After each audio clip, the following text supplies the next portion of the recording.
And so, and what struck me when you talked about that is the importance of support groups, the importance of surrounding yourself with people who are going to support you, because there's all kinds of ways to get to pop back into what you were doing, right?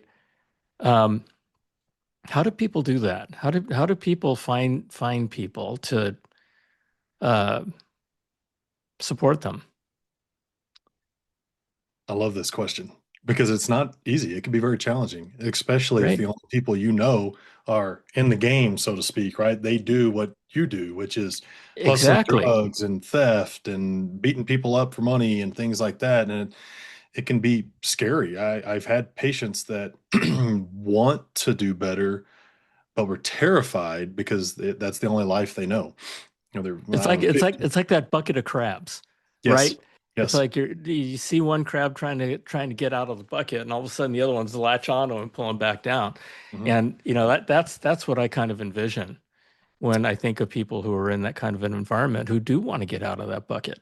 Oh yeah, because your drug dealer will, hey, they'll come by and knock on your door and say, "Hey man, I hadn't seen you in a week or two. How you doing? Hey, here you go. This one's on me."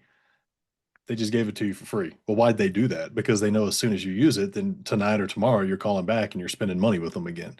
It's very manipulative behavior, and they're all survivors. That's what they do. So, how do you change that? Well, I think it comes down to that foundation that we talked about in the very beginning. I love these three pillars, as I call them: awareness, education, and action. Having awareness that there's an issue and wanting to change, educating yourself. Well, what is that? Well, what are my resources available? Do I read a book? Do I Google it? Do I talk to somebody?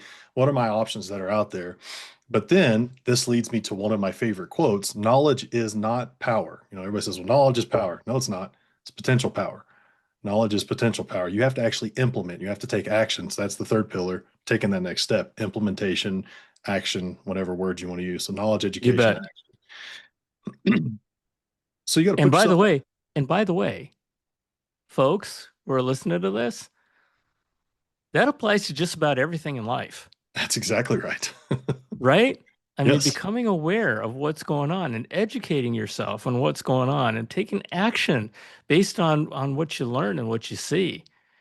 And uh, I love that.